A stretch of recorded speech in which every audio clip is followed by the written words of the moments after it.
President Tinubu signs pardon instruments emphasizing balance between justice and mercy.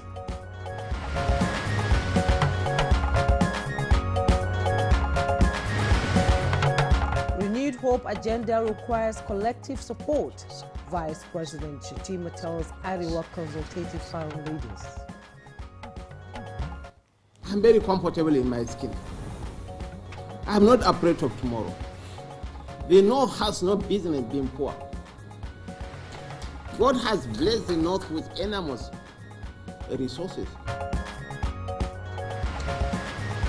Senate confirms service chiefs Oluyede as Chief of Defense Staff.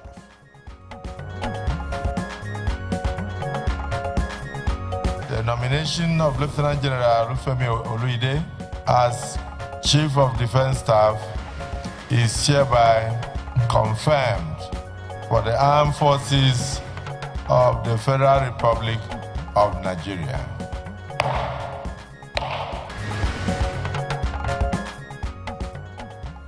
And on Good Morning Nigeria today, we shall discuss the task ahead of new Chief of Defense Staff and Service Chiefs.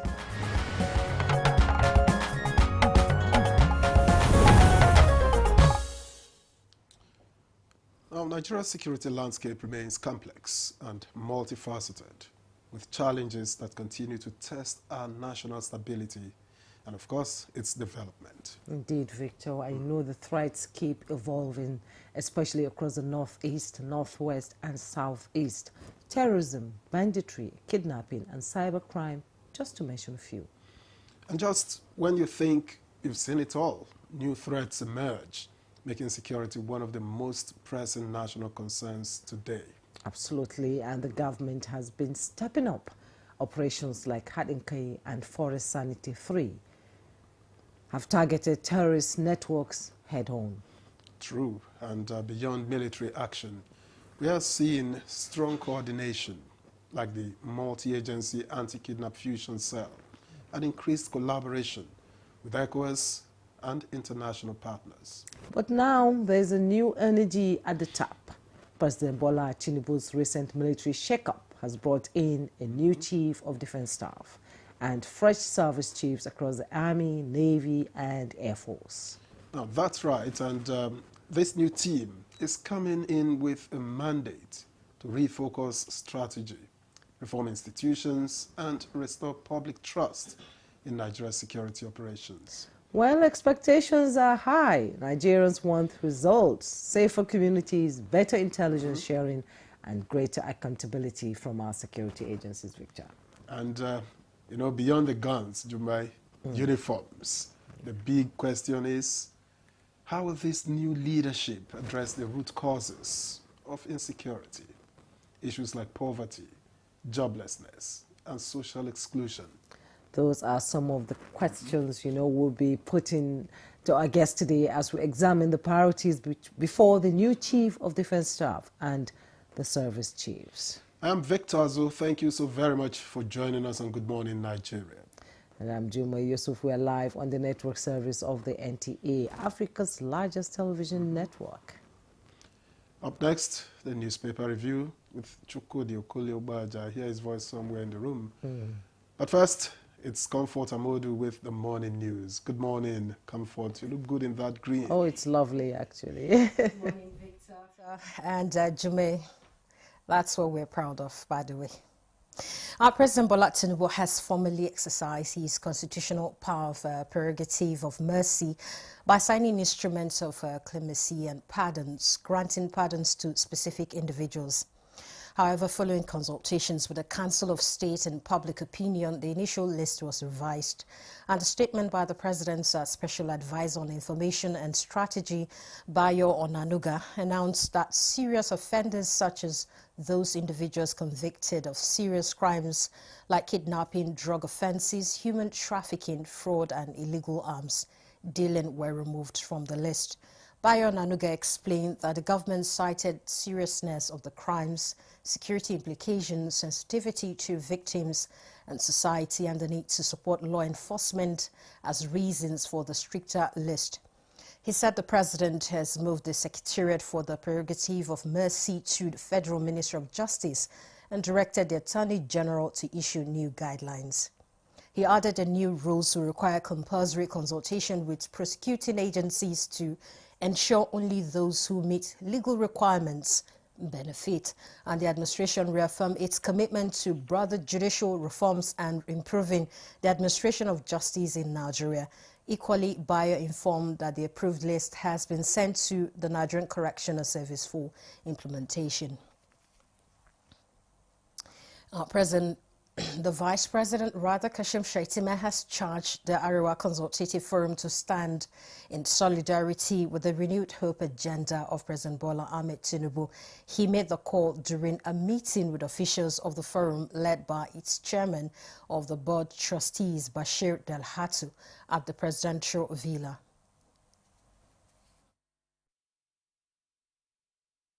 ACF is a tolerant organization. ACF does not play to the gallery.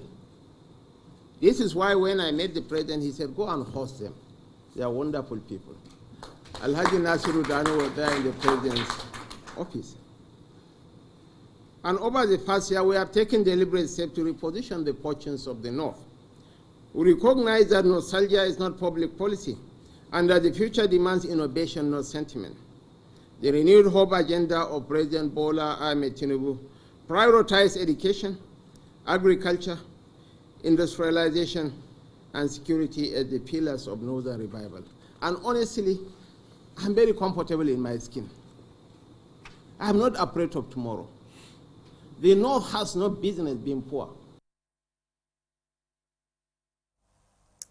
Our Senate has confirmed Lieutenant General Olufemi Oluyede as Chief of Defense Staff alongside the three newly appointed service chiefs of the Armed Forces of the Federal Republic of Nigeria. The confirmation was preceded by the mandatory constitutional screening exercise.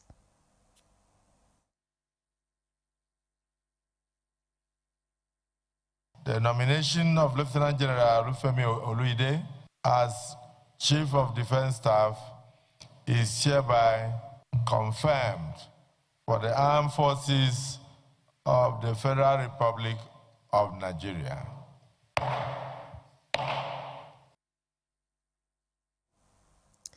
And the Chief of Defense Staff, Lieutenant General Olufemi Oluyede, and the three newly appointed chiefs of the armed forces have equally been grilled by lawmakers in the House of Representatives as part of screening processes in Nigeria's bicameral legislature. The service chiefs appeared before the Joint House Committee on Defense, Army, Navy and Air Force, assuring lawmakers of their determination to bring impetus into the operations of the armed forces in line with the dictates of the Nigerian Constitution. The administration of His Excellency Bola Ahmed Tinubu is on the right path to providing the enabling security environment for socio-economic activities and endeavors to thrive and restore our dear country to the path of pride and success. I am honored to be considered worthy to play a part in these efforts, and I look forward to contributing my utmost best. The House of Representatives has given the executive arm of government the green light for Nigeria to implement external borrowing to the tune of $2.85 billion from the international sources to meet the federal government's financial commitment for the 2025 budget.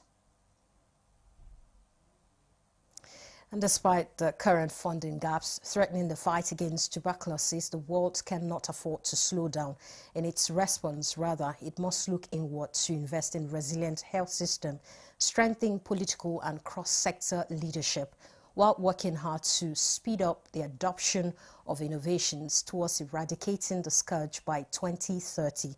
And this is the rallying call for Nigeria's First Lady at the opening session of the 39th Stop TB Partnership in Manila, Philippines.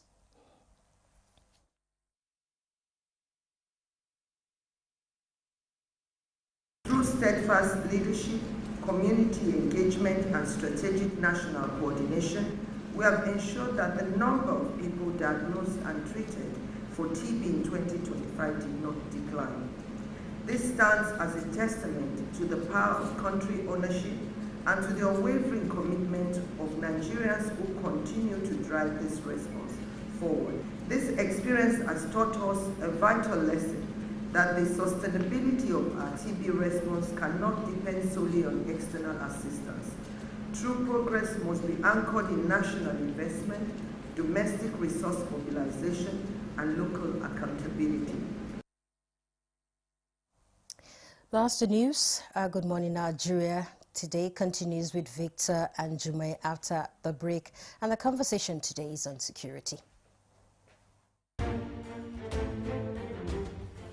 The Renewed Hope Initiative RHI presents the RHI Green Nigeria Challenge. Go green today for a greener tomorrow. This national competition is in 3 categories. The household category is a tree planting competition amongst 11 frontline states in northern Nigeria. Each participating household in Adamawa, Borno, Bauchi, Gombe, Jigawa, Kano, Katsina, Kebbi, Sokoto, Yobe, and Zamfara states will plant a minimum of 1 tree to qualify, with a video evidence of before and after the tree planting exercise. 20 million naira will be awarded to the best household. Submission deadline is 20th December 2026. Community category will see local governments, local communities, schools, and NGOs reclaim and transform degraded or abandoned areas such as dump sites, landfills, parks, and their likes into green, vibrant gardens,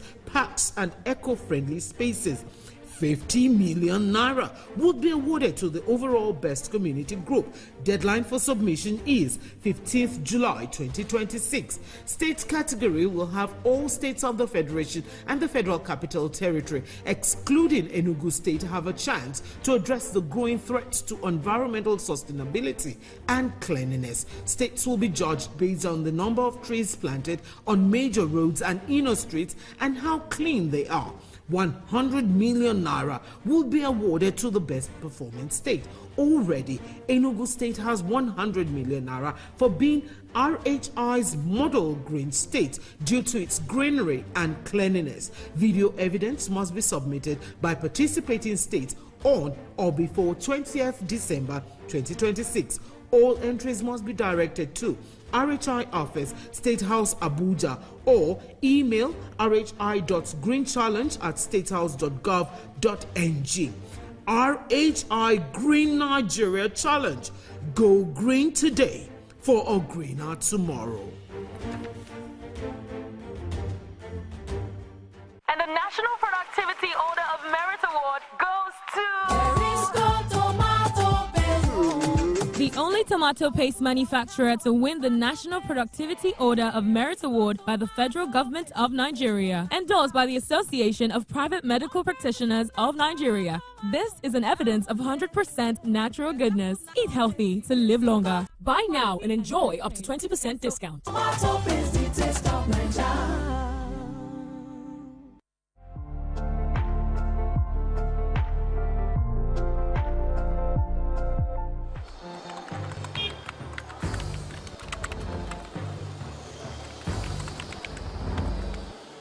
You have no better friend and partner than Nigeria.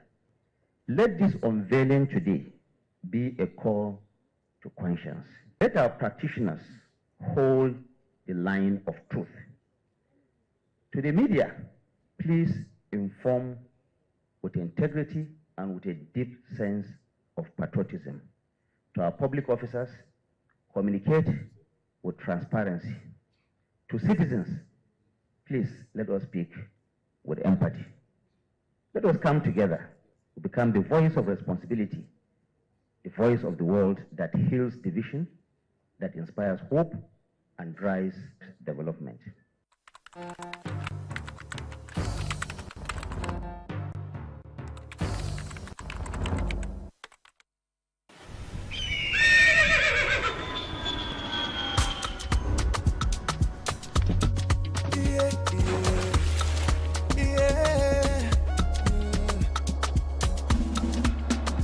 From the Atlantic across the savannah to the Sahara, we rise, a land of the free, we know they tire. We dream great, our spirit is undying. resilient, rooted like palm tree. We swear in colors, with undying demand. We bet solutions, we ignite passion, yeah. Ethnicity is unique, we have more than just a nation. We are Nigeria, we are Nigeria, strengthening unity. We know they carry lives. We are Nigeria, we are Nigeria. Together live the dream of a land with great destiny. We are Nigeria. I am the real Nigerian. Brought to you by the National Orientation Agency, NOA. All right, let's see what's making rounds on the front pages this morning. Time for this.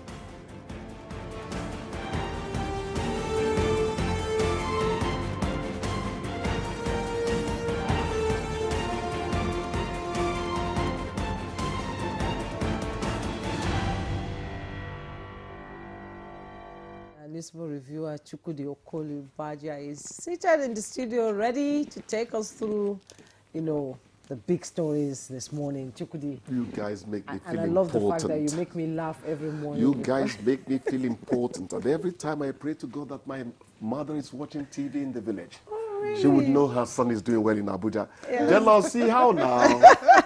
Jealousy. You don't see. Your name don't talk to jealousy. It's good to see you. I'm winning the battle. Good morning. Good morning, Victor. Good morning, Mr. Chukudi. We lead with the leadership, right. And not a lot of stories this morning, thanks to the adverts, but just above the nameplate. Atiku, lawyers react as Tinubu cancels pardon for Mariam Sanda, drug convicts others. That story is on page 4. On page 22, Kano Assembly alleges North's marginalization in customs recruitment. And on page 4 again, service chiefs vow to fight terrorists, bandits with technology. Okay, time will tell. That takes us to this Nigeria.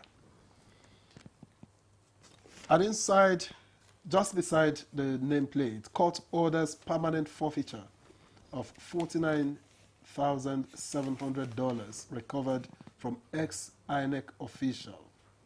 You get details of that on page 20. And in that tiny street just below the nameplate, clemency, Tinubu reviews list from 175 to 35. Details on page 2.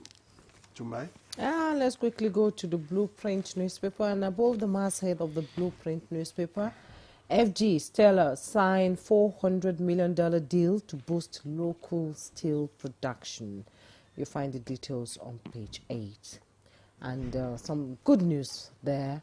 Female police officer rescues accident victim, gets medication with own money. You find the details on page 9. And below the masthead, we need adequate funding to tackle security challenges. That's coming from the new service chiefs. Details also on page 8. I think the papers are just, a lot of congratulatory messages on the front pages of the paper. But I'm going inside the Blueprint newspaper, and something interesting. Federal Teaching Hospital Kebbi cures 500 cancer patients. That's coming from the CMD of Federal Teaching Hospital Kebbi. Mr. Chukudi. This last bit you took, they tell us cancer is incurable. So it is not incurable. No, it is not incurable. It is not. The cancer? I'm a living testament. Okay. Oh, sorry.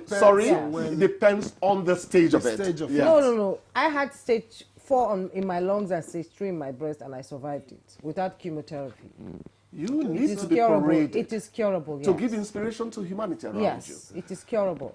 It is curable. It is and curable. Let's not go the way of faith so that we don't banish some you people just God. follow the rules Otherwise, and regulations. At times when you're the first thing that kills a cancer patient is the fear. Victor. Once they put the fear of God into you, yes. We are ignoring our first resource person on this program. Yeah, it's the fear. I'm not joking. Yeah, it's the fear. We need to sit you down and talk. People will tell you, what happened to me was when I was told that I have cancer and all that, I stopped listening to people.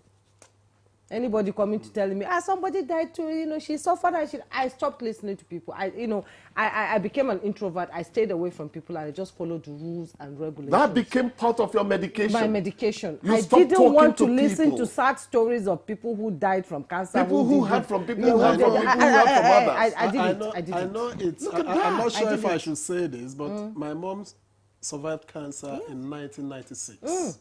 She's 78. Can you please forgive me for that first statement I made?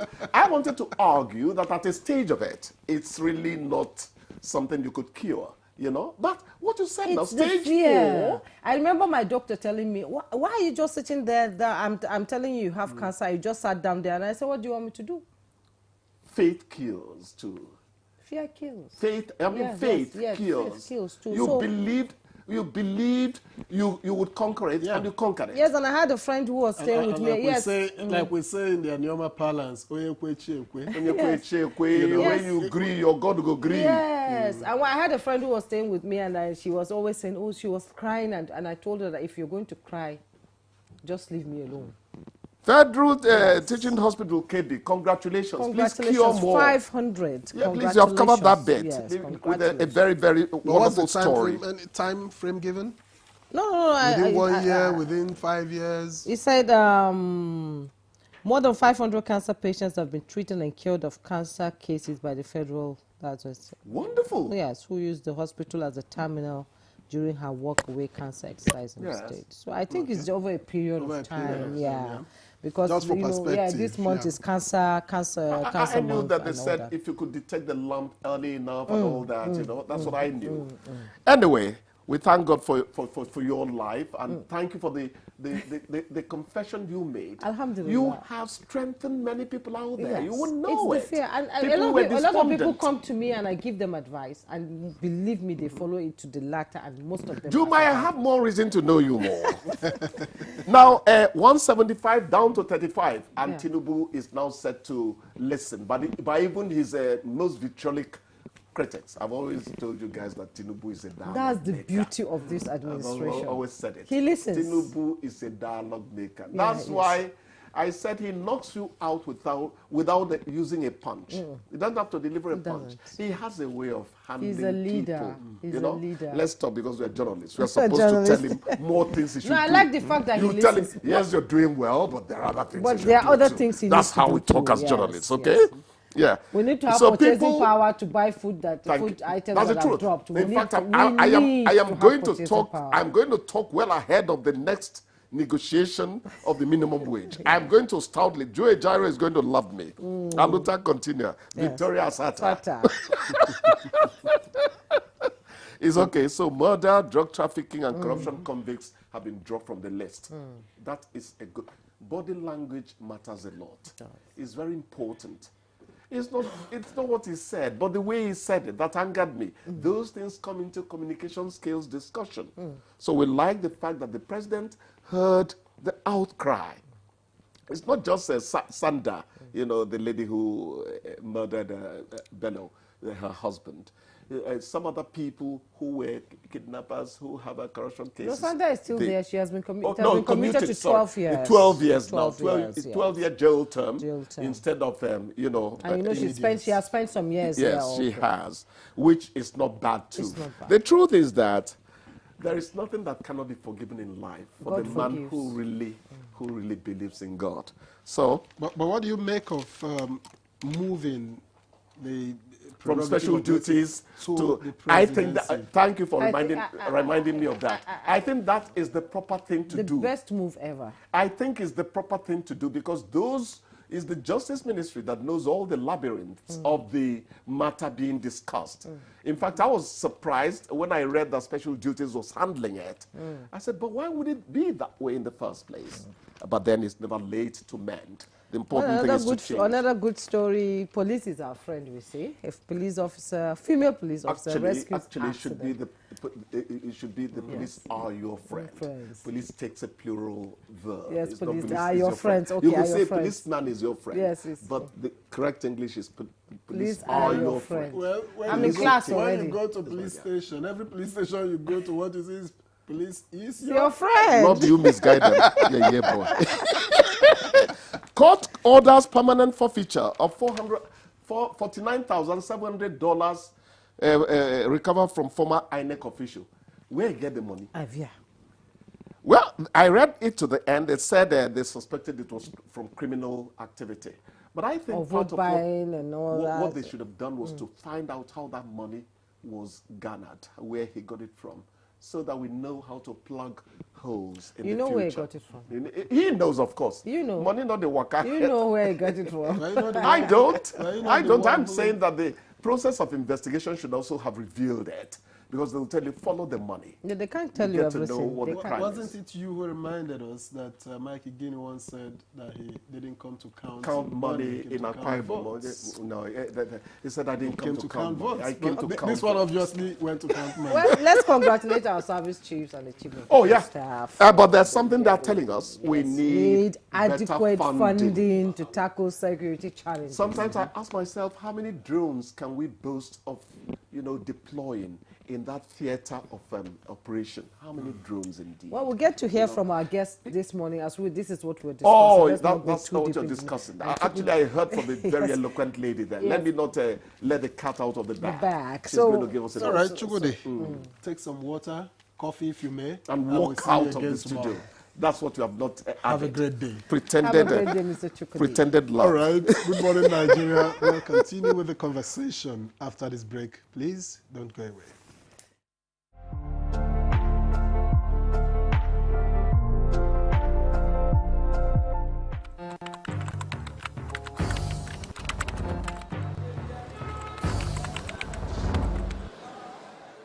Nevertheless, we must come to terms with existential reputational threats to our national brand, in which external purveyors of untruths are mischaracterizing our nation as a destination for a so-called persecution of people based on their religious faith.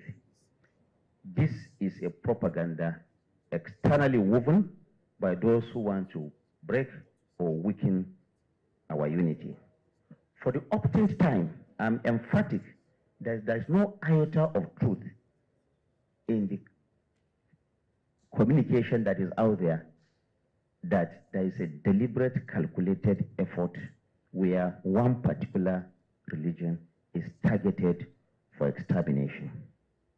I therefore urge us to use the instruments of public relations crafted in truths and facts to vehemently reject this single despicable narrative about Nigeria.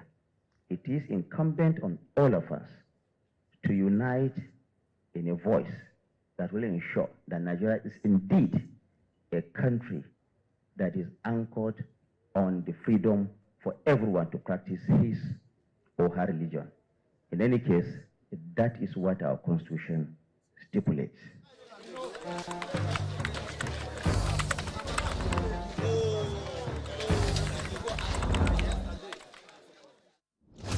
Lagos, Port Harcourt, Abuja, the city is moving.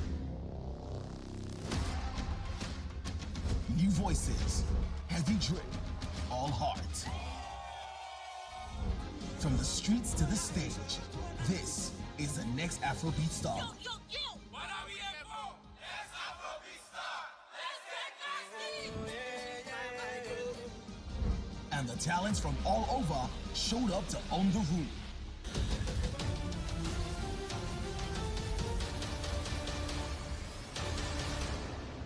But they're not alone. Spiritual. Gospel.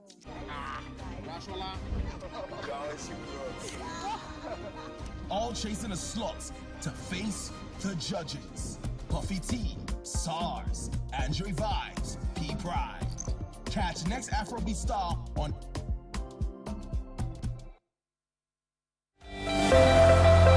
Let's have credible elections at the local government so that these credible people can manage the funds of local government properly. There are a lot of respected traditional rulers in the state who can say, look, enough of this thing. Mr. Governor, welcome. Thank you for coming. When you win, what will you do? I was the first woman that mobilized women within the local government to form the National Council of Women Society by creating awareness in women that they must serve, they must be part of what is happening within their community. If you stop expenditure on infrastructure, how do you now attract investments? The state governors, the presidency, that the federal government and the local government are all waiting for revenue from crude oil. Every state has something peculiar.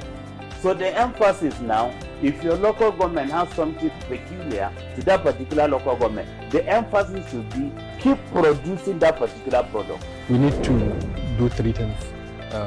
Prevent the ability of the terrorist groups to generate funding, their ability to recruit, and then their ability to access weapons. The traditional ruler gives me a title. I sit in the front row in the church, or if I'm going to mosque, when I'm coming, people are passing. You're welcome back, and you're watching Good Morning Nigeria on the network service of the NTA. And before we go deep into our conversation this morning that borders on the tax ahead of our news service chiefs, let's take this background report by Ekene Udule. President Bola Ahmed Tinubu approved significant changes in the hierarchy of Nigeria's armed forces, a move aimed at further strengthening the nation's security architecture.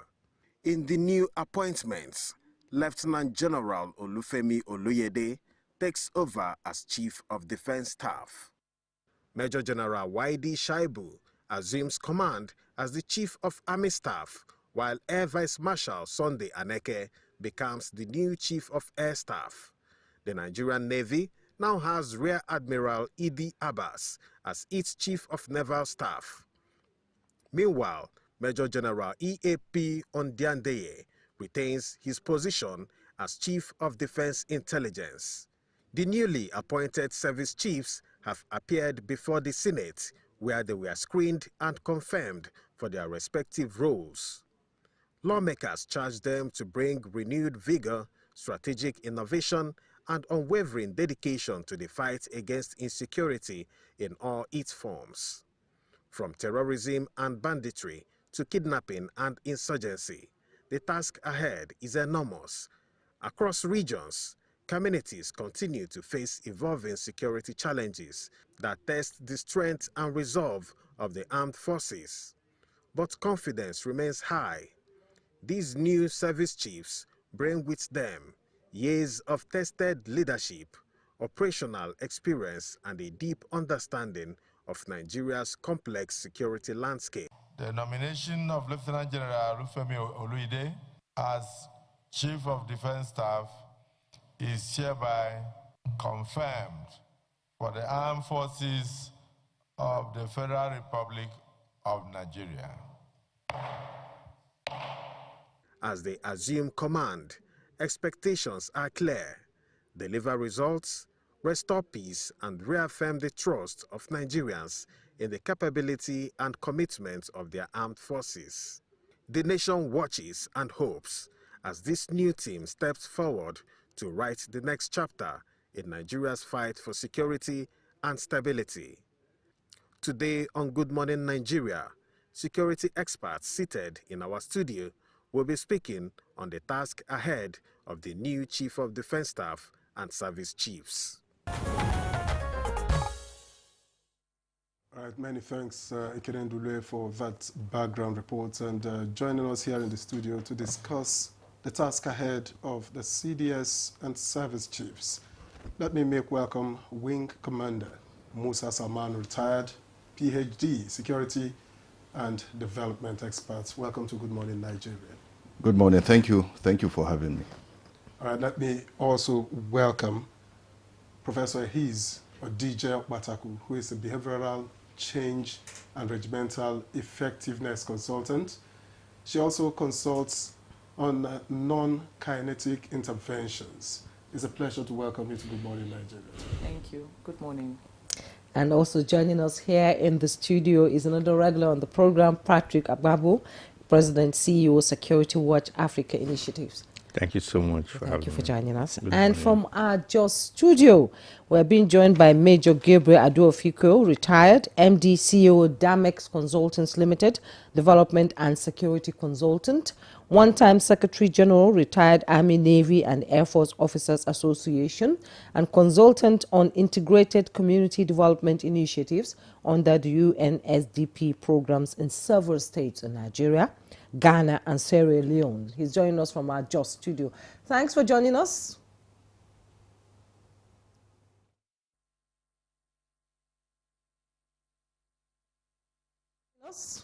Thank you very much. It's nice being with you again, Jumway and the team there. Not in our studio, actually, so we'll be seeing you across the aisle. Yes. Let's begin from here, and I'd like to start from Patrick Abambo. In your experience monitoring security situations across Africa, given that experience, what would you say is the most important task ahead of the new CDS and service chiefs at the moment?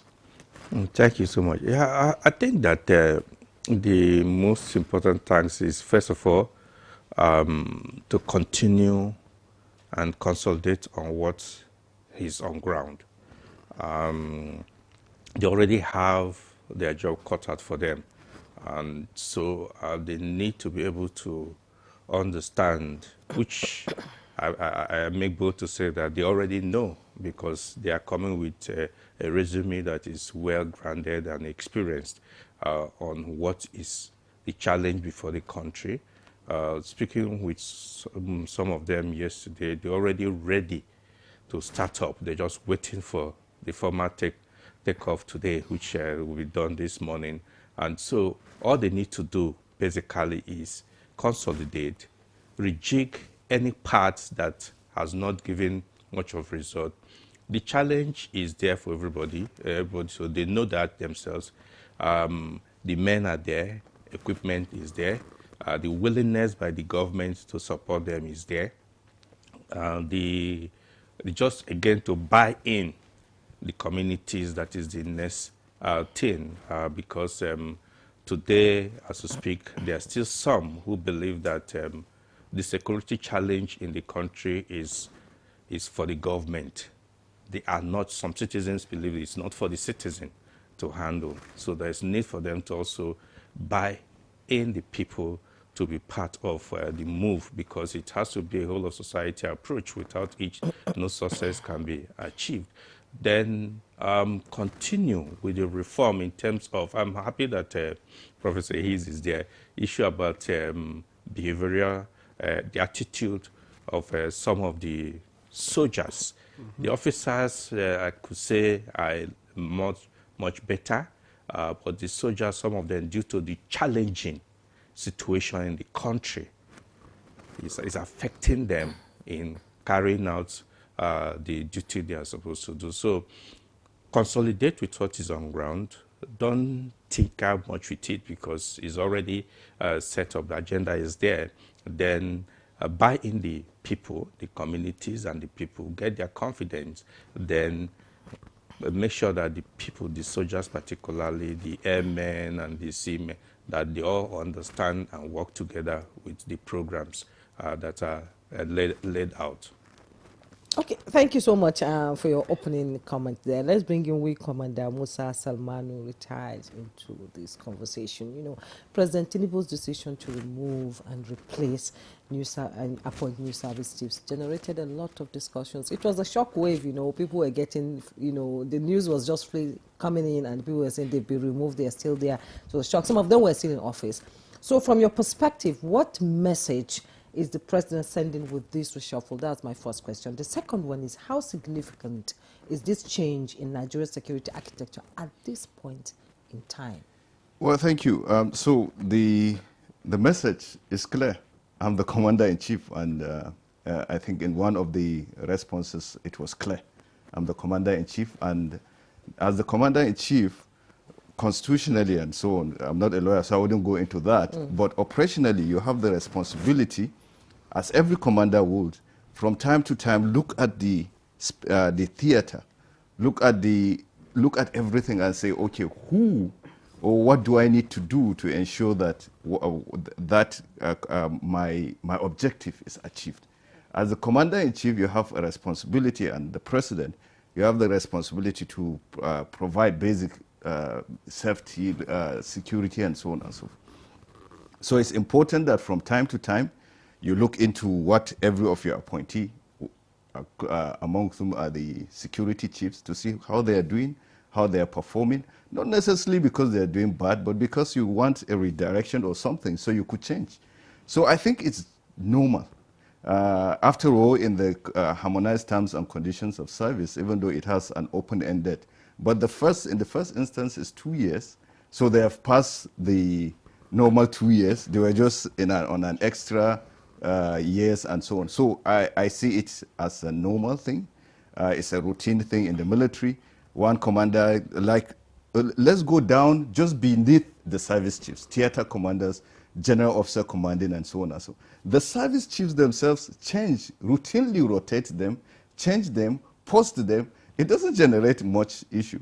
But I think there's this, it's understandable. They are the head, there's the political part of it, and so on.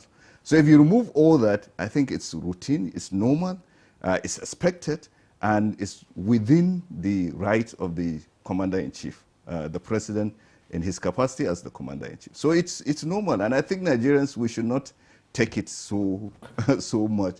It's a routine military exercise. It gets done everywhere. Then in terms of the significance to, is it the security? Yes, security architecture at Now, this moment in time. My issue is that you've heard, like he rightly said, you've heard the resume of this great servicemen. None of them has stayed less than 30 years doing the same thing, right from the Defense Academy to holding commands, and they have been everywhere. They have shown their capacity. So they have the capacity to achieve. They have shown that they could do it, and so on. And you heard them. Now, but the issue, like you said, the architecture is such that they are very likely not to perform too far than the previous ones. Not because they lack the capacity, not because they lack the will, but because the architecture itself is such in a way that it doesn't, or it wouldn't allow them to perform. How? What do I mean by that? Now, when they were appointed, when they were appointed, they saw the president a day after. They saw the president, right? They saw the NSA. They saw the, who was the other person they visited? The Minister of Defense. The two ministers, okay, I saw just one, but you know, so that's the Minister of Defense and so on. Now, that architecture is where the problem, in my own thinking, is. The Chief of Defense Staff is such that, yes, he's the #1 military man. He's a 4-star general, he's this, he's supposed to be the principal advisor to the CNC on issues that have to do with that in terms of. But now, because of what we had during the military era, what we are having now is nodes of command scattered around. Now, by who they saw, the 3 people they saw, there's beginning to feel that who is, we know as the CNC is up there, he's the CNC, but in terms of deriving or command and so on, who are they actually reporting to, or who are they going to take that command from? And is it one person? There's what is called unity of command, or there's centralization of command or operations itself, and decentralization of executions. Now, if the president wants to give his commands, say, this is what I want, this is how I want the theater to be coordinated and so on, he is talking to 3, if not more people at the same time that have almost concurrent power. Yes, I know that there is the CDS, but in reality, that have concurrent power. He talks and comes and says, I want ABC. The man, the Chief of Army Staff, has an idea how, using the army, he's going to achieve that. The Chief of Naval Staff, the Chief of Air Staff, and including the Chief of Defense Staff himself.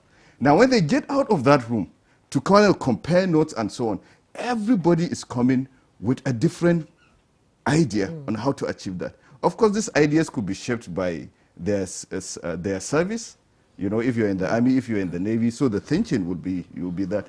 So now, we now tell them that at the end of the day, CDS, put them together, ensure synergy. Now, that's not bad, but the problem with what we have on the ground is that when you do that, everybody has an idea of how he's going to achieve that. Now, so what in my thinking should, so you find out that there are chiefs, everybody is not of command everywhere. When they go, maybe they are going with, excuse me, they are going with the NSA. The NSA also has an idea of how he thinks that should be achieved. The Minister of Defense also has an idea of what he feels should be done. So you're having 3 to 4 people thinking, all of them, to be fair to all of them, want to achieve this objective, Mr. President's objective. So who unifies all of these So ideas? who is going to unify all of this? Now, what should have been done, in my thinking, is that when the minister or when the president speaks, he speaks to one person, Chief of Defense Staff. You are my principal military advisor. I want ABC. The Chief of Defense Staff now comes and says, okay, Mr. President, he looks at what he has. He looks at the Army, Navy, Air Force, and now thinks, who is the best to achieve this task that is given? He now tags that particular service and say, okay, I want ABC. Now, so in this arrangement, what the services will be doing is to recruit, train, and equip. They get the forces ready for a deployment by the Chief of Defense Staff, because then he is given that responsibility, and therefore he's going to task. When you have joint, so that means in terms of procurement and so on and so forth, services would know this is what we need. As the Air Force, for example, the Air Force will say, these are the platforms we need. The Army will say, these are the platforms we need. They have those platforms. When a task comes from the from the CNC to either the minister or the Chief of Defense Staff, he now says, he looks at it and says, okay, the Army will lead in the execution of this task. So he appoints maybe a commander that is to lead on that. I think this is a whole lot of complication, but we will go into this later on so that we begin to understand how we can prefer solutions to, how to break it down, what it is. Because I see in there still a role for the National Security Advisor. In there, I see a role for the Minister of Defense, because there are civil servants. This National Security Advisor, so I think what we are having is that everybody chipping out of that power. The National Security Advisor, in my thinking now, of course, is getting, sorry to say, too involved in the command structure itself. Okay. Now, because if you went to, because who you visit, who you pay the first visits to, or who you whatever, says a lot about what it is. The President, National Security Advisor. So what is the role in that chain in other countries? What is the role of the National Security Advisor? We'll make an attempt to define all of that in due course. But let me get to Prof now. How important are non-kinetic measures in the scheme of things? And how effective will that be when you are dealing with the Boko Harams of this world, the Lakurawas of this world, the banditry that we see all over the place? Where is the place of non-kinetic measures in all of this? When you look at the context of what you call non-kinetic interventions, we realize that the public, the communities are central in impact and also in execution of whatever operational support is required at that point in time. Every community can see movement. They are the eyes and ears on ground. Every community can see supplies coming in and out, can see strange faces. However, if there's a disconnect between the security services, because according to statistics, Nigeria is over 200 million and standing, because before we started this program, many babies have come into existence in Nigeria. And by the time we are done, more would have come in. So our population is rapidly expanding. It's multiplying, as it were. Now, when we juxtapose that with the limited number of personnel in all our services, they cannot be everywhere at every point in time. Non-kinetic intervention says that communities take ownership and they have the complete buy-in. So when we talk about winning the hearts and minds and then having a positive perception of the security services, they now become friendly allies in ensuring that security is enforced and is kept in the community. When we talk about early warning and when we talk about funny movements and even in the context of intelligence gathering, it is the community that provides support. So when you look at non-kinetics, prevention and management is always better than cure. That is where non-kinetics comes in. So when we talk about civil-military relations or civil-military affairs, it is core right in the middle, smack dab in the middle. It's core and central in every single thing you are doing. It is the community that will ensure that operations of whatever sort is carried out effectively. They are the ones that will provide knowledge of the geographical challenges, the topography, and every single thing that is required by the security services. But how effective can that be where we have the fear factor being used by bandits, where people, they look for those who become informants or who give information to security agencies and hunt them down? You see, the truth of the matter is that these people are not recruited into these criminal activities in isolation. Oftentimes they come from those communities who understand the local language, the customs, topography, and every other thing that is, involved in that community, so that they have strategic knowledge. For these new service chiefs as they're coming in, non-kinetics is very, very, very key. Very, very key. Because when you look at the unique knowledge of a particular area, for example, you have people come in, attack a community and disappear into thin air. They literally did not go into thin air. But because they know the escape routes, be it by air, by water, by sea, the challenges, they are able to take advantage of that. So it is left for the security services to understand that if we have a cordial relationship with this community and we give them what is called a middle ground, where they understand that the security services are on their side and are there for their protection, then they will have more cooperation. And the people's perception of the security services is that these people are here to help us. I know that the DHQ, the Army, the Air Force, the Navy, as much as possible, they try to do a lot of civilian military mitigation. They do a lot of interface with the public, but more needs to be done. More strategies need to be carried out. I know that consistently they try to fine-tune the process. I try to provide support in that area. But there's still a lot more ground to cover. Because like you said, the fear factor has to be overcome. There's what you call the weaponization of fear, or the psychology of fear, which all these criminals use where they threaten these local community members, especially in outskirts or far-flung areas who have limited communication and even access in terms of road or water. So these people, as they are on ground in those communities, the system from the CDS to the CNS to the CAS to the COAS, all of them need to tap more into all this knowledge, into the experiences of the communities, and then understand ways, do what you call a needs assessment, so that at the end of the day, you are coming in not with assumptions, but you are coming in with clear plans that have components that have been built by sure tested knowledge from the people on ground, the indigenous. Indeed, non-kinetic approach is very important to solving the security situation. It's multidimensional, yes, actually. it is. Okay, let's bring in Major Gabriel Aduofiko into this conversation. He's joining us from Jos. You've listened to the guests here in the studio with your contributions. Now, in your opinion, do you think a change in leadership will automatically translate to improved result, or do you think there is a deeper structural reform that is needed in the security architecture of Nigeria?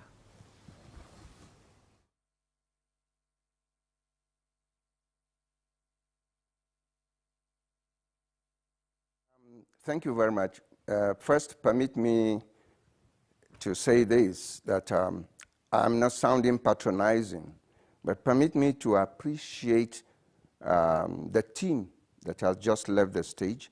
That's General Musa and his team. They've done very well within the ambit, within the provisions of the capacity available to them. And I can tell you from the field that the society appreciates their efforts. Secondly, I want to mention here that it's like we are yet to get out of this trap. Whenever there is a transition in the armed forces from one set of leadership to the other, you hear languages like has been removed. You hear languages have been sacked. You see, you don't give a negative connotation to something that is positive, that is real. Those of you, particularly my wing commander there sitting with you, he will understand what I'm saying. If you are a pilot and you continue flying, there is a certain limit after which, if you are subjected to continue flying because you are available, you may get war weary. So too with the other armed services in the armed forces. But I think the point is this. Because this team that has just left has left a stage that we have more expectations. More expectations, not from the fact that they did not perform, but that they are taking us where we want to be, and we are anxious. I think that's the right word. The society is anxious to see a push. This team that has come is a formidable team. Thank God I have a fair background knowledge of each and every one of them, though some of them, I think virtually all of them were not in the academy when I left the service. But the point remains, I follow their history and I know them. When I saw the name, I quickly checked on my system, and it's clear that this is a team that can take us to where we are. All we need to do now, like one of the consultants there spoke, the system, that is the structure, the governance management system must be strengthened to support these guys to do their job unhindered. They know what to do. Go there. We have an invasion, decisively deal with the invasion. We have an insurgency somewhere. Go there, crush the bastards, and get the society calmed down to do their daily living. That is the kind of thing we should be working out. And like the other professor mentioned, non-kinetic. Look, non-kinetic does not translate to negotiating with bandits. Non-kinetics does not translate to giving an image that these invaders have become superior to us. Non-kinetic does not translate to mean, I beg, take them easy. No, no, no, no. There is no take them easy in it when somebody has come to kill, to destroy, and to maim your citizens. What you do, you take decisive actions to crush them. And I think that should be the message which I know must have been passed across to these young men by the CNC. Go out there, check your system. Thank God in his statement, I listened to the new Chief of Defense Staff, General Louis, whom I know is a very serious combat officer. He said it while talking to the Senate. He said they will need the necessary wherewithals, if I could paraphrase, to get this job done. Therefore, what we should be saying now is mobilizing everything necessary to give these guys the support, to crush these elements, and then let us sit down to politicking after that. That is my little take for now. The assignment is clear-cut. These guys are set. They are capable. They are competent.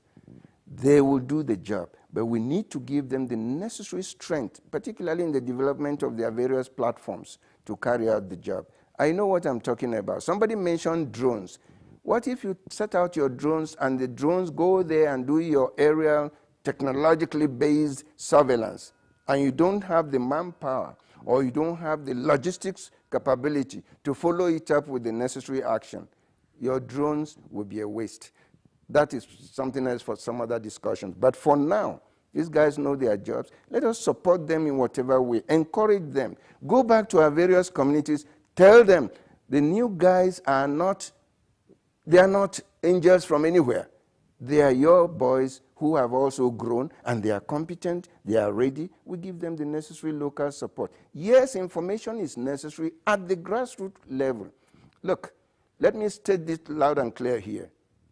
Most military men know more about the geography of this country than the rest of us, because in their practice and training, it is man to earth. You mind to earth. I think that's the language. Mind to earth. So they know it. But what we need is the support they should have. And this support, like was mentioned earlier, would come with our total involvement in the security.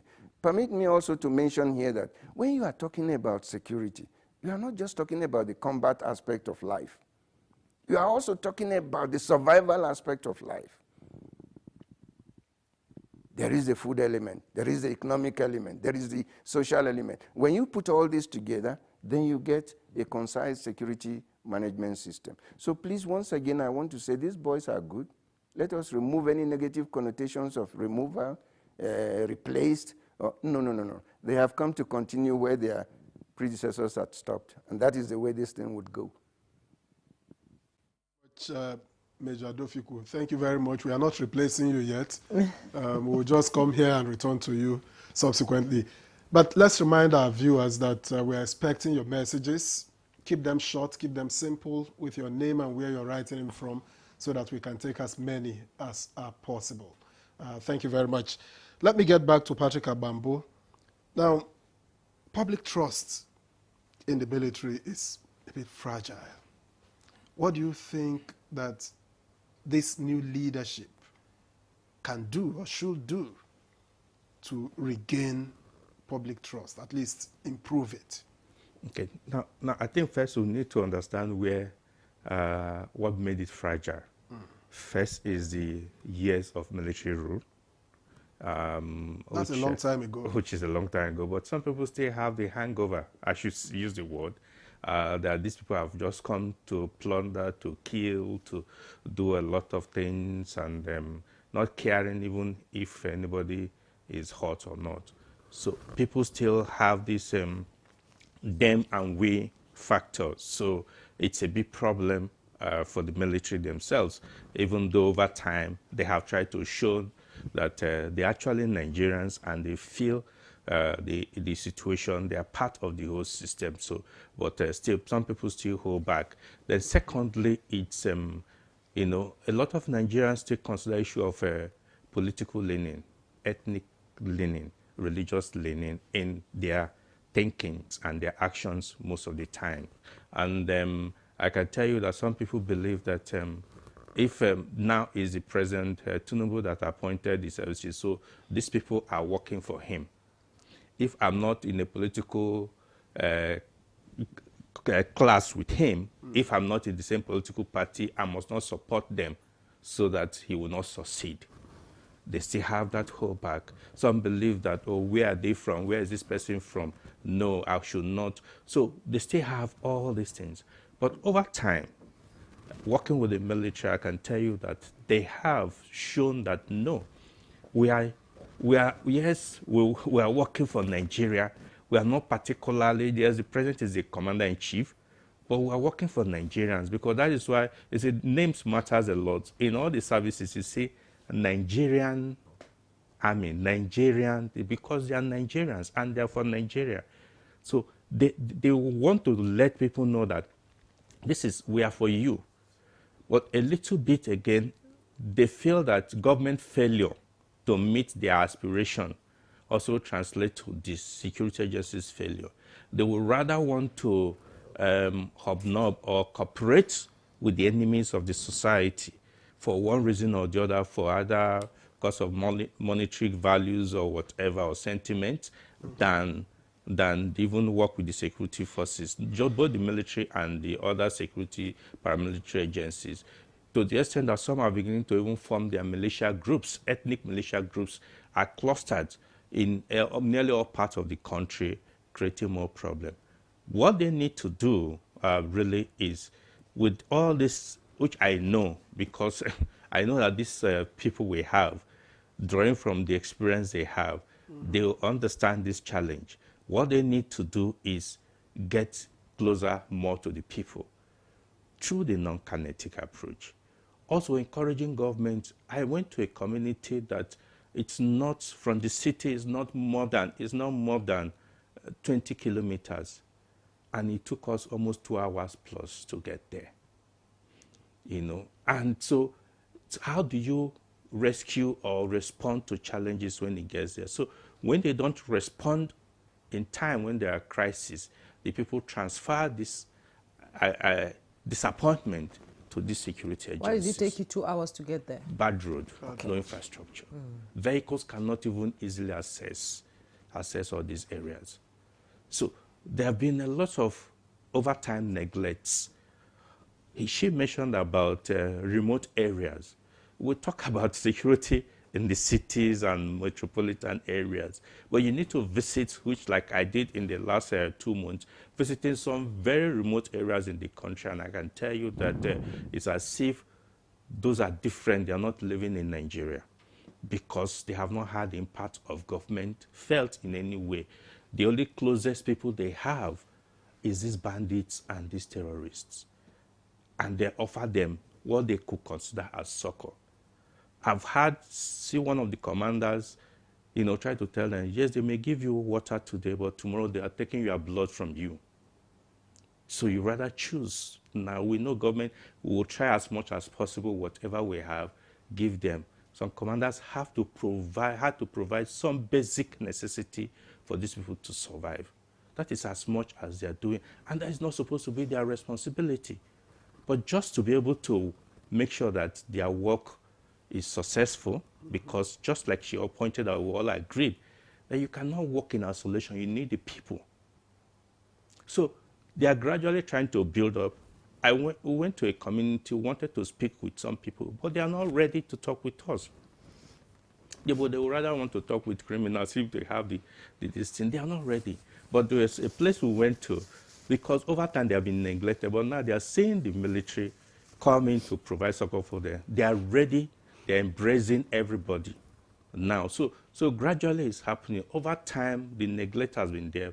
With time, gradually, since the various department services set up the civil military departments and relations, things are beginning to get improved a little bit. And there's one thing that some of the services have also done by saying if you have, for instance, Major General and its equivalent in most services from a community, we are going to make an impact in that your community, so that the people will feel that, yes, we are proud that our son is in this service. It's beginning to have positive impact also. So gradually, so communities are, our own son must become this so that we can benefit from this. So it's beginning to create that aspiration that we must be part of the military service through our sons and our daughters, so that things will get better. We'll get this test of these beautiful infrastructures that are coming in. So these are the things they are doing. They should sustain it, but they need the political support. They need everything. He mentioned one point that is very, very clear. Political intervention in some issues have affected their activities also. Then the bureaucracy, do you understand, a lot of things that needs to actually be defined, because there are some countries, when he was talking, I can tell you some countries that listen, the Chief of Defense Staff reports directly to Mr. President, because he's a commander-in-chief.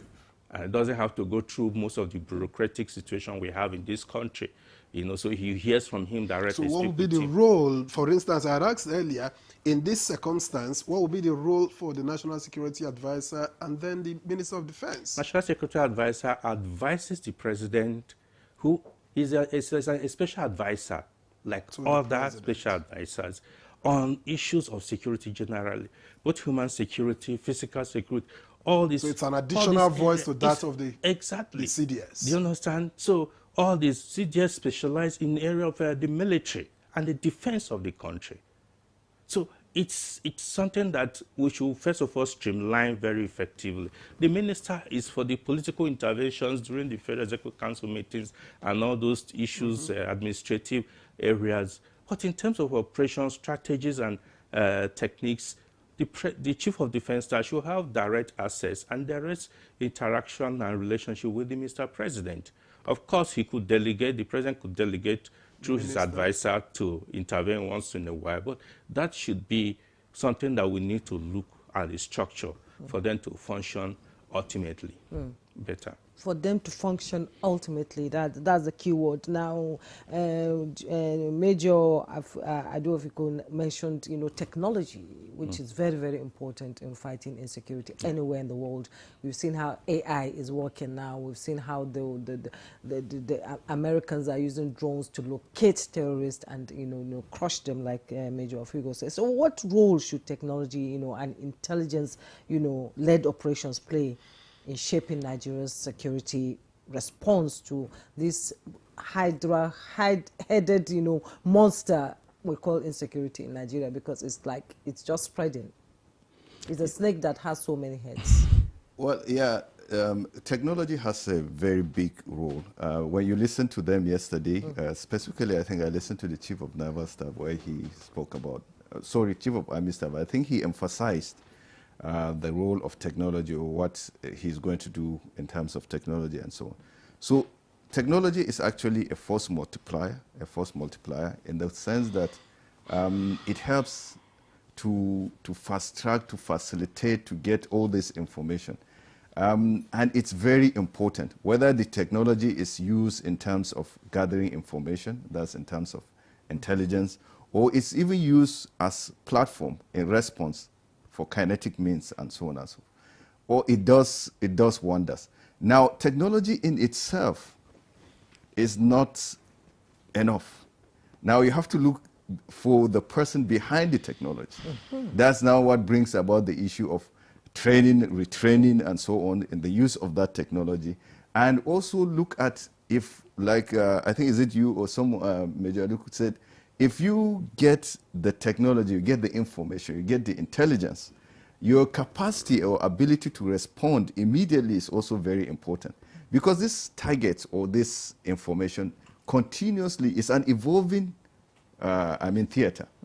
To what is here now is, and that's why you have heard in the past, where when you talk closely to the airmen, and that's those in the Air Force or even in the Army, when there's this collateral damage or when there is this mistaken bombing, you find out that 10 minutes ago, the information was correct, right? The information that got to the pilots or the information that got to the UAV operators was correct. But time changes it. But it's constantly moving. If there, for example, there are not rebels, bandits, that there's hot pursuit, for example. In this minute, this is where they are. In the next minute, they are on motorcycles, for example, and there's hot pursuit. They will have changed locations. The people. So technology is very good and it's very important and we need it, but we need to support technology with other issues. We need to support technology with infrastructure. The ability to, we need to support technology with mobility. We need to support technology with so many other support mechanisms that will ensure that those that are using that technology, the means through which that technology is used is enhanced. That way, technology will be very, very important, will serve its purpose. But technology for technology's sake, I'm afraid it's just going to be the same thing. We're going to get more gadgets, for example. We're going to, very expensive, by the way. And the gadgets keeps evolving. Yes, and the gadgets keep evolving. But if we do not improve on the other aspects that make technology to actually deliver, then we will be left in the same space, if not worse. But we can do it, can't we? Now, we can do it, but you see, this is where, when they talk of whole of society, this is where the issue of politicians come in. Now, if you are operating in a state where, like he said, it took them 2 hours to go 20 kilometers, that's an average of 10 kilometers per hour. I mean, you have to be crawling to get there. So the soldiers' mind is not the responsibility, or they will not have the resources to say pave a village road. We know, we heard, for example, the last time, there was a time that an aircraft got stuck, right, in one of the theaters. And that ensured that when the troops withdrew, the bandits captured and, burnt it and so. It was not that there was no malfunction, no nothing. It just got stuck. There was no road there. So the issue, if there's an issue of the winning of hearts and mind, the military has limited resources to do that.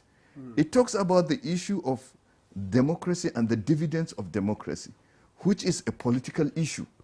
Now, if we have the presence of the state, and the presence of the state is not only through officers of the law, it's through a lot of other issues, in schools, development, and so on and so forth. If you have the presence of the state everywhere, where there is the withdrawal as we're experiencing of the state, and therefore when the state withdraws, you have ungoverned, and in fact, misgoverned spaces are also there, that you ensure that, so the political will to ensure that some of these things are done, and it makes the military or the security forces generally to be able to carry out their responsibility. So whole of society does not exclude the government, that's the executive and so on. Sometimes when we say whole of society, we just look at the common village person. But they get security votes every month. What do they do? Well, I don't want to get into that, but you and I know that security vote,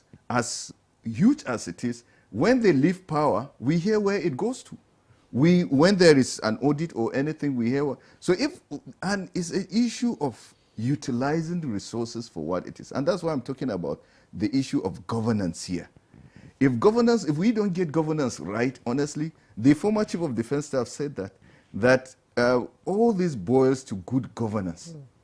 General Musa said that clearly, that you cannot win this war because we cannot kill ourselves out of this. We cannot say, okay, we have neutralized 20 bandits, we have neutralized this. As good as that is, but we cannot kill ourselves out of this. What it needs is that other aspect, the non-kinetic, in terms of development, in terms of good governance, in terms of inclusion, in terms of giving people feeling that they are part of the system, and so on and so on. Now, I am not justifying those that take up criminality, banditry, and so on and so forth. No, not at all. Anybody that takes up arms against the state must be dealt with decisively. However, there is the need for us to look at what are those other factors that make their call, even to their local people, legitimate. Which we must delegitimize them. And just like so until we take governance seriously, until we ensure that the resources that is entrusted in our hands are used judiciously, because people know. We may not make the kind of progress that we think we should. Yes. All right. Thank you. Thank you, Wing Commander. Let me get back to Prof.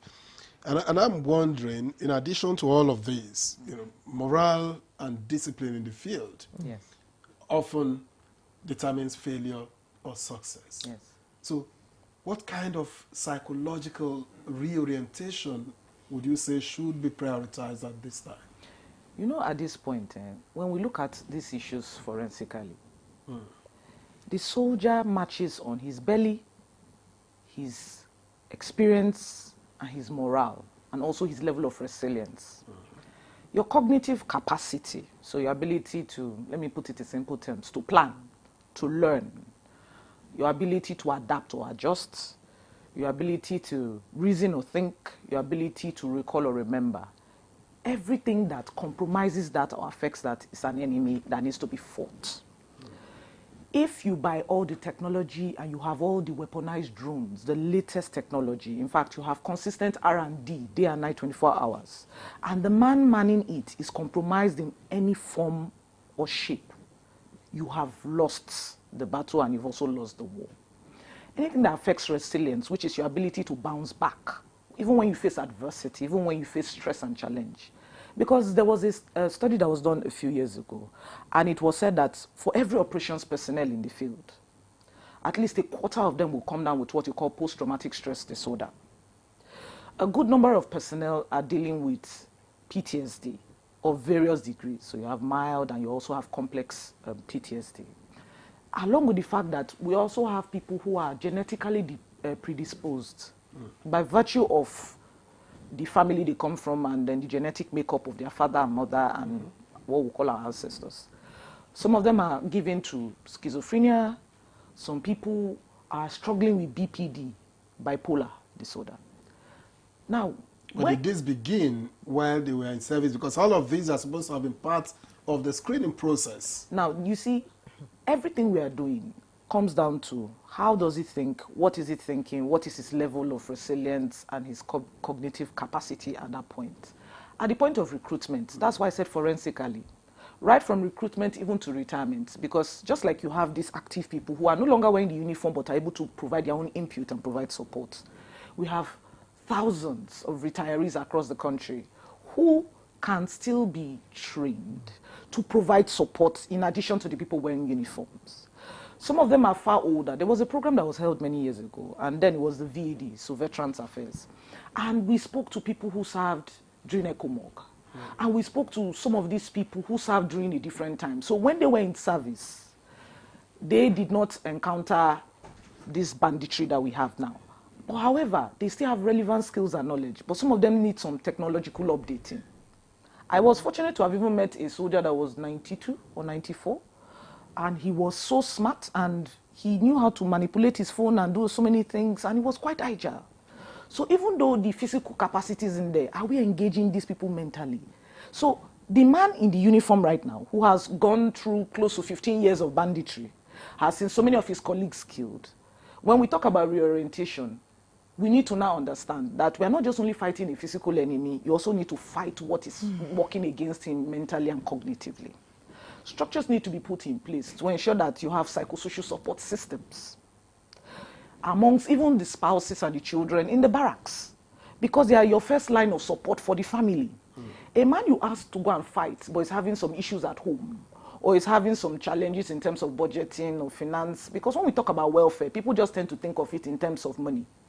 When you put so many structures in place that we really need, the man has more resilience. The man's morale comes up, because people tend to think of morale as something where you do call and response, say morale, somebody will say hi. But morale is the nitty-gritty when the boots are on the ground, when the push comes to shove. How well is that man's morale being uplifted and also maintained? So the system needs to take another look at what is fighting the morale, what is fighting the resilience, and what can we do to prevent the crime in the community in terms of recruitment of the young people into banditry, work on their psyche. Now, some people say psychological warfare, but there's what you call, there's always what you can do preventively. Because if you go and say these people are bad, don't join them, but you don't give him a reason why. You have to answer the why. Like I said, a needs assessment. If in that particular community, basic infrastructure in terms of roads, water, schooling, and all of that, and they are not engaged. Because as I'm speaking to you now, close to over 70% of Nigeria's population is 35 years and below. If they are unemployed, underemployed, they feel there's no hope, the person is frustrated, he is a very vulnerable and very easy target to be recruited into any course that is negative or criminal. So it is a two-pronged approach. You are looking at what is making the community conducive to providing recruits for these activities that are negative, and also what is also working against your men being effective and efficient. When you begin to address those issues, it's like a cutlass you sharpen properly. You sharpen it twice, it cuts once, rather than continuously trying to prove and push on something that is quite dull. So when you spoke about training and in training, you have to expand the context of what you call welfare and training and begin to say, okay, the enemies we are fighting, apart from the physical people, what are these things that are also fighting their capacity to do their jobs and do it effectively? Right. You know, you've spoken a lot, and post-traumatic disorder, disorder, whatever they call it. For those of us that were in Maiduguri through the Boko Haram, we're not boots on the ground, but I still have, anytime there's a loud noise, it sort of shakes me, and we're still going through the trauma of what happened. Thank you so very much for that. Let's bring in Major Adofiko into this conversation now. You've been into Ghana, Sierra Leone, Nigeria, and other countries. So given regional threats across West Africa, from terrorism to coups, how can Nigeria's new military assert, I'm using that word, assert stronger influence and cooperation within the ECOWAS region? Let's get your opinion.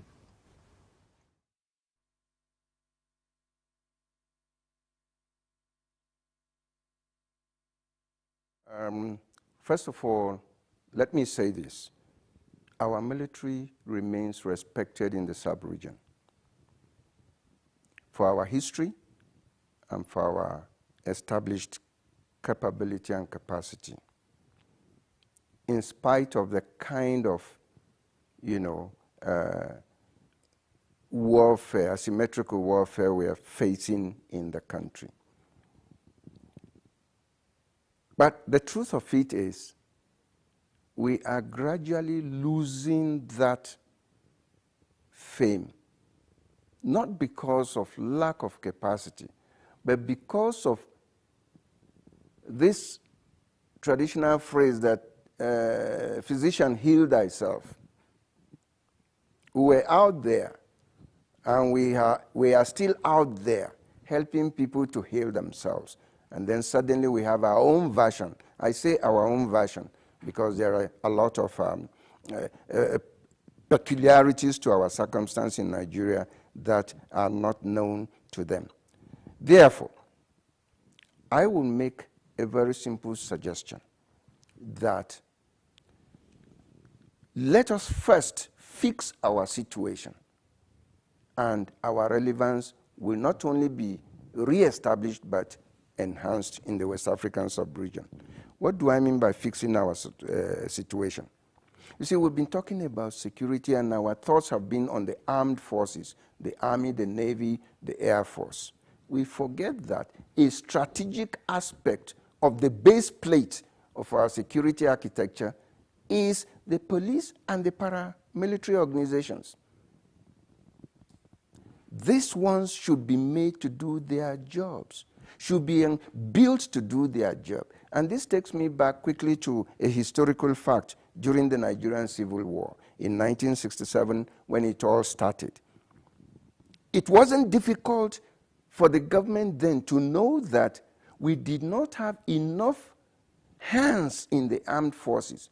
And so they drafted in the police and the paramilitary elements into it, quickly polished them up, and molded them into a fighting force. Today, we are faced with the same two issues. One, the issue of ungovernable land, space, or whatever we call it. This space needs human boots on the ground.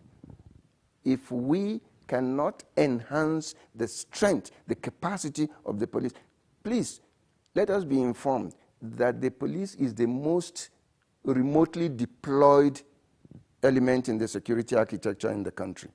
They have the police stations, they have the police posts, and up divisions, and of course the state commands all over the country.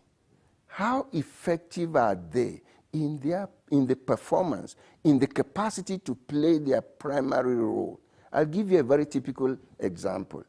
A community was attacked, and that community, a report was quickly sent to the police, the DPO, to please come there. The DPO had only 2 vehicles. One of the vehicles was on an assignment. The second one, he withdrew it, and that second one had no fuel to take him there. The community had to mobilize and buy fuel. I'm not telling you a story, I'm telling you an experience. They had to buy 20,000 naira fuel to be able to move that truck to take the response. By the time they got there, the damage had been done and the elements had gone. These are issues we should begin to look at. Coming to your question, the sub-region, back to my position, let us first fix our base plate, fix our fundamental disposition, our existing position. And that's why I said, look, these young guys who have just put on space now to do the job for us, at the West African sub-regional level, they are very respected. They are very appreciated. They are known. But we must fix our home settings. Physician, let us heal ourselves so that we can continue to talk tough and talk proud. That is it. The 2 elements, one, ungovernable space, let us quickly occupy those space. There's no point. We are recruiting, there was a recommendation recently, I don't know if it's now an adopted policy, to recruit some forest guards and neighborhood guards and community guards. If these guys are fit and willing to work for the nation, move them in, train them quickly, push them into the armed forces, and let these ungoverned spaces be quickly occupied. We had the experience from the Northeast. The challenge we had there was, yes, the military will come in and deal decisively with the enemy. The enemy will be annihilated and set on the run, as the case might be. But we did not have the capacity to hold those grounds. So I want to appeal that, yes, our regional relevance is still there. Our regional capacity is still there. Our regional understanding is still there in the West African sub-region. But the most important thing we need to do quickly is to fix our base plate. Physician, let us quickly heal ourselves. Put away this insurgency. The other day, the state governor came out, he said, oh, he has a new group coming up in his state, whatever is the name. Please, look at Lakurawa, we had somewhere. The news was that from the Kwara end of there, we had started seeing the sniffing in of Lakurawa. Now it's a serious. These can be nipped in the bud. There are things that, if you check your bag of intelligence development, intelligence gatherings, these are things that are there. The decisive will, political and physical will to deal and clear this our base plate. Once this platform is cleared, our base plate is cleared, believe you me, the respect from the region is automatic. They know what we can do. When we get there... Thank you. Thank you, Major Adofiku. Thank you very much. We first deal with our own issues before we go out there. Thank you very much. We'll pause here for a break so that when we return, the conversation continues. Please stay with us. The Renewed Hope Initiative RHI presents the RHI Green Nigeria Challenge. Go green today for a greener tomorrow. This national competition is in 3 categories. The household category is a tree planting competition amongst 11 frontline states in northern Nigeria. Each participating household in Adamawa, Borno, Bauchi, Gombe, Jigawa, Kano, Katsina, Kebbi, Sokoto, Yobe, and Zamfara states will plant a minimum of 1 tree to qualify, with a video evidence of before and after the tree planting exercise. 20 million naira would be awarded to the best household. Submission deadline is 20th December 2026. Community category will see local governments, local communities, schools, and NGOs reclaim and transform degraded or abandoned areas such as dump sites, landfills, parks, and their likes into green, vibrant gardens, parks, and eco-friendly spaces. 50 million naira would be awarded to the overall best community group. Deadline for submission is 15th July 2026. State category will have all states of the Federation and the Federal Capital Territory, excluding Enugu State, have a chance to address the growing threats to environmental sustainability and cleanliness. States will be judged based on the number of trees planted on major roads and inner streets and how clean they are. 100 million naira will be awarded to the best performing state. Already, Enugu State has 100 million naira for being RHI's model green state due to its greenery and cleanliness. Video evidence must be submitted by participating states on or before 20th December 2026. All entries must be directed to RHI Office, State House, Abuja, or email rhi.greenchallenge@statehouse.gov.ng. RHI Green Nigeria Challenge.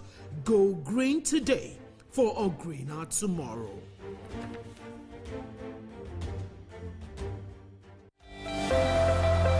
Let's have credible elections at the local government so that these credible people can manage the funds of local government properly. There are a lot of respected traditional rulers in the state who can say, look, enough of this thing.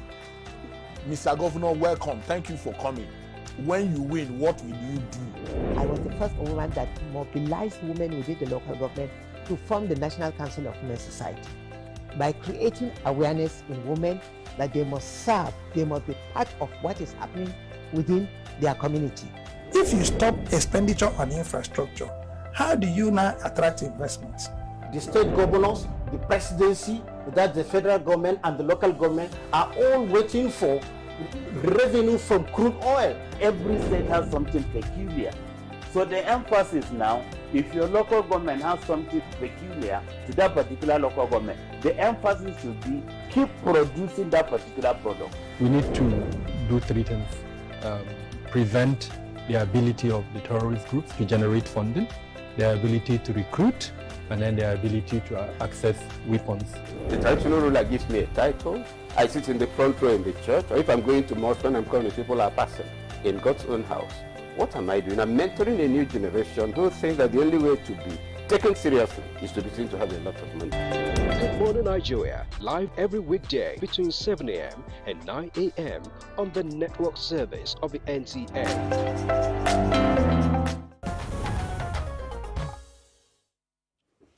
All right, thank you very much for staying with us. This is still Good Morning Nigeria on the network service of the NTA. If you've just joined us, and we are discussing the task before the new Chief of Defense Staff and the service chiefs. But we've got some messages coming in, and we'd like to take them now, just so that we get responses from our guests. And from Ahmed Baba Dikwa from Maiduguri, as I welcome the new service chiefs, he writes, I urge a strategic shift in the Northeast. We must adopt a more offensive posture. This should be powered by the extensive use of drone technology to precisely degrade enemy capabilities before deploying ground troops for effective mopping up operations. This will maximize success and minimize casualties. Okay, thank you. And from Timothy Bawa in Niger State, good morning and God bless you. God bless you too. I suggest we bring in all intelligence networks into security. Informants should be arrested while communicating with bandits.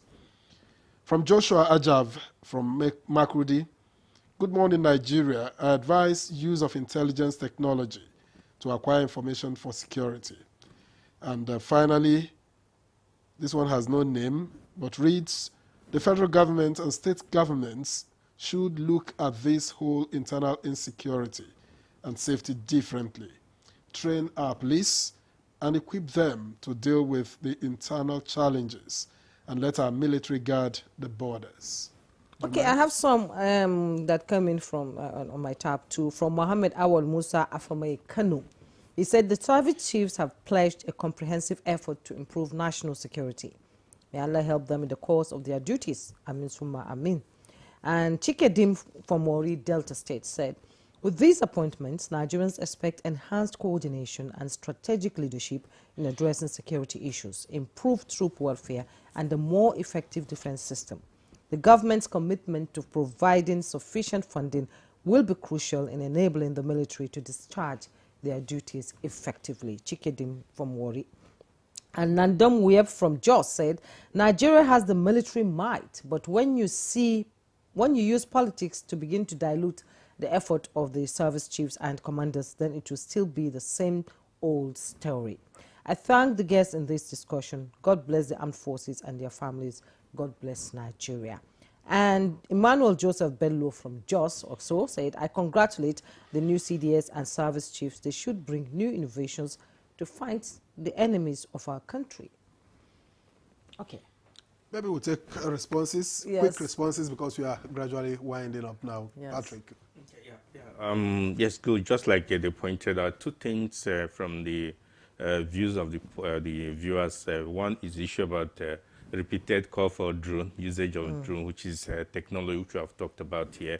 And the other one is expand and strengthening the police. Really, the police aspect cannot be overstretched because that is something that is very, very paramount. We need the Nigerian police that will make sure that they do their work.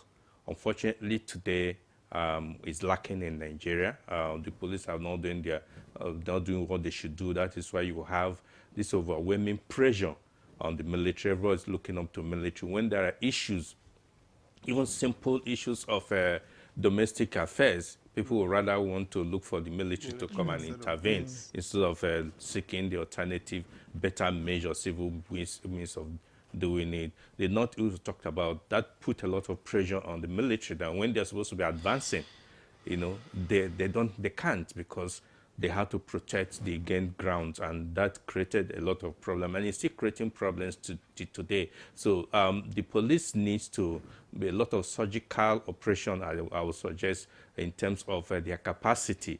We have personnel in the police who will be ready to do it if the leadership can get it right. Then the drone thing, you know, we can't it's become modern. That's what it is now. You know, it is, but just like it has been agreed here, we need personnel who will be able to, who will be physically fit and mentally agile to be able to use them. And look, issue that happened in Tudumbiri and Iran, I can never forget them. Tudumbiri case, you know, the mistaken bombing by the UAV, it's not intentional, but because these people moved and they'll continue moving. In Iran, criminals, these terrorists decide to stay within the community after everything has been scrabbled and all that. So these are the things that affects using UAV drones and all that. But we can bind the society to the side of the country, let them know that this is the fight for everybody. It's not just the security agencies. Major, you know, said, Major made a mention of the porosity of our borders, actually, while you respond to the messages that came in.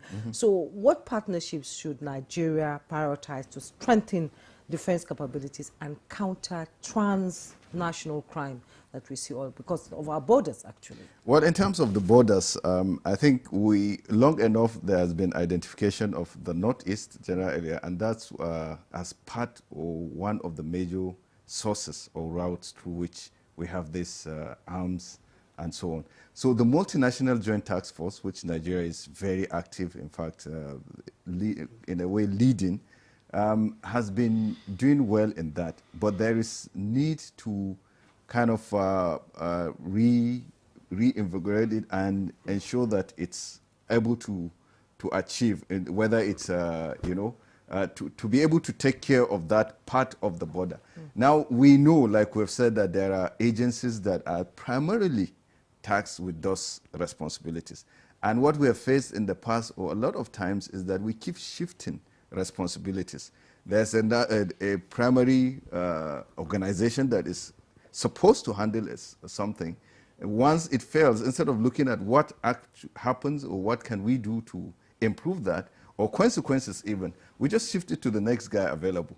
We keep shifting. So many things have been shifted to the military, to the extent that the military, and I hear a lot we're asking for them to do this, do that. Now, if they concentrate on all that, they will lose sight of their primary responsibility. And I think that is what is happening. A lot of things that should be the structure that should have been handled by other people, we are now heaping that on the military. We have to be careful to ensure that we charge the military with their primary responsibilities and ensure that other institutions, other levels of government and so on are doing their own responsibilities. So when we say whole of government, we are holding everybody accountable for what they are supposed to do. When we do that, then it relieves the military of some of those things that are completely secondary, but that in fact help, like she was talking about in terms of psychosocial. If a man, for example, has his kids going to hospital, knowing that that is taken care of by the Ministry of Health or somewhere, you are not in the theater thinking that if my child or wife or any member of family is sick, I don't have means.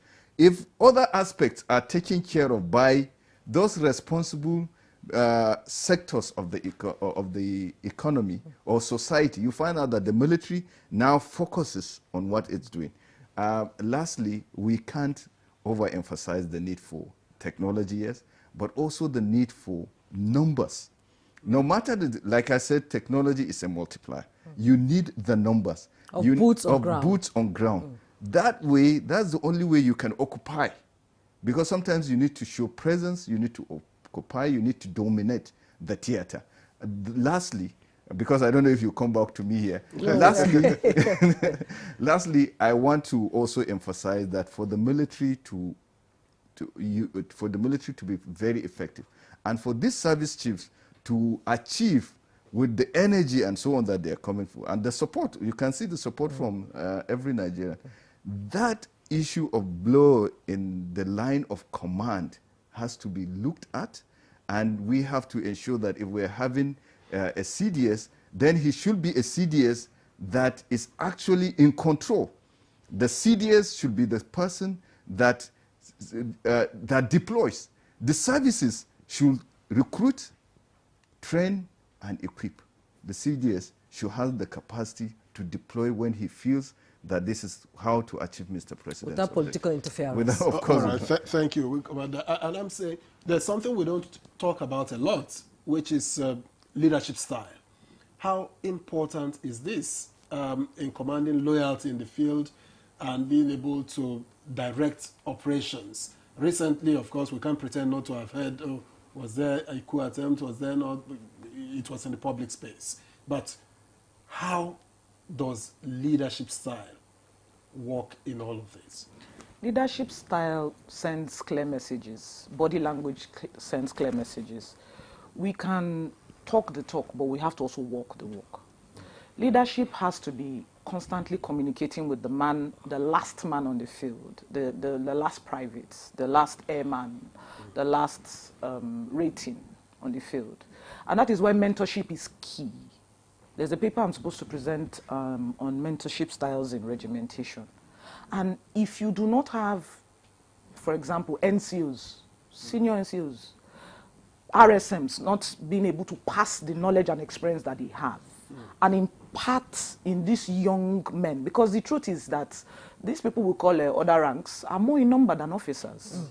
So if the boots on the ground, as it were, that are doing the job are not inspired correctly to do what they're supposed to do, you will not get the best out of them. We've been talking about other services. Interagency support is key and critical. I will talk about what we call small and light weapons. Where did it pass through? How did it enter? Why is it going around? What is the role of, for example, ensuring that local gun runners are not modifying weapons to carry out dangerous activities? Who is conducting the training on all these things? So it has to be a very big picture, but with small components that has accountability attached to specific agencies. Putting so much pressure on the military, and like he said, we have police presence in 774 local governments. And at the end of the day, you do not ensure that it is a cohesive, strategic, well-coordinated effort with everybody's roles being clearly spelled out. You will have people duplicating functions in one area and another one. Nobody really wants to do that. So you have to work on the psyche, ensure that the people winning hearts and minds, ensuring that there's safety perceptions, because it's a feedback loop. If the man has morale, he does his job well. He does his job well, operations and command is intact. You are able to achieve more results. There's more safety. There's a sense of calm. The community feels more involved. They feel safer. And it becomes that circle that goes. So how do you break that circle? There's a local proverb that says that when you look at a masquerade dancing and you look at it from different corners of the field, you have more insights into what is happening. So I would advise that these new chiefs take a very broad view, a strategic view of the different components that have been underutilized within their systems that they can upgrade. They've been in the system, so so areas that they have identified. Now they have the power. You know, you've been looking at it as a masquerade watcher from one corner. Now you have shifted. You have shifted to the power. You have that shifted now. So now that you have come in, you now bring in other components. Psychological warfare is key. Yes, indeed, it's key. Now, let's bring in Major Adofiko now for his final comments, and I would like you to talk about what should Nigerians realistically, expect from this new team in the next 1 year, as you round up your contributions. In 2 minutes, please.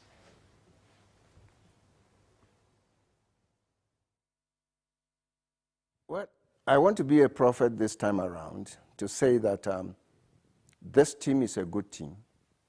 This team needs our all support. This team needs, when I say all support, like we've been discussing, right from the ordinary man on the street to the men in the executive, the legislative, and the judicial arms of governments, at all levels. This team, I believe, will deliver, but they should not be distracted. No politicization of any aspect of their professional activities. That is a challenge that we have currently been experiencing in the system. This team is a team that we should all look out for. Like somebody was talking about the nature of leadership and its effectiveness. Looking at their pictures, if I may say this on a lighter note, you will see that these are a bunch of serious guys. They are the kind of fellows that in our airborne days we will say they are good to go. You just open the hatchet and they'll be out there to do the required damage. Again, I fall back to one thing. When I talk about support for them, which has been re-emphasized, thank God, by the rest of us there. Please and please, let the other arms of security arrangements, the police, the immigration, the customs, and everybody, play their roles, be held responsible to play their roles. And once they are held responsible by being adequately equipped, by being adequately supported to play their roles, the military will remain with its primary assignment, and the assignment would always be decisively dealt with as it is. For me, I want to say that from the discussion this morning, I have more hope, because I could see, even at Abuja setting there, you have people who are reasoning, looking through us in the field like mirrors or like prisms of water. Please and please, whoever is listening, whatever has been discussed this morning, may it be converted into quick action so that these boys can get out there and do the job, and we shall enjoy our Christmas in less than 90 days. Amen, amen to that. So let's get yes, we have like 2 minutes to go. So, okay, I hear it's time. The conversation is getting very, very interesting. And one other thing we need to note is that President Tinubu has, initiated the revamping of the police training school. And I believe by the time that is done, coordination within the agencies will be, out. So let me thank you so much for coming on this program. Mr. Wing Commander Musa Salmanu, retired PhD Secretary, Security and Development Expert. As always, it's been a pleasure having you here. And Professor Ehiz Odiji Okpataku, a behavioral change and regimental effectiveness consultant, as always. I'm meeting you for the first time, and I really appreciate it. She also consults for non-kinetic interventions. I should sort of balance the thing. I like a woman who knows her onions. Congratulations on that. Thank you very much. Patrick Agbumbo, President, CEO, Security Watch Africa Initiatives. Well, thank you so much. And Major Gabriel Adofiko, retired MD CEO, Damex Consultants Limited, Development and Security Consultant, one-time Secretary General, retired Army, Navy and Air Force Officers Association, and consultant on integrated community development initiatives under the UN SDP programs in several states in Nigeria, Ghana and Sierra Leone. Thank you so much, and we wish you a happy Christmas in the next 90 days or so. And that's Good Morning Nigeria for today. We hope that you've been able to be informed on so many issues in the security architecture of Nigeria, and I hope that those who are watching, the stakeholders, will take note of this conversation today and implement them. I am Juma Yusuf. Thanks for watching. All right, and I'm Victor Azu. We'll see you again tomorrow. Bye-bye.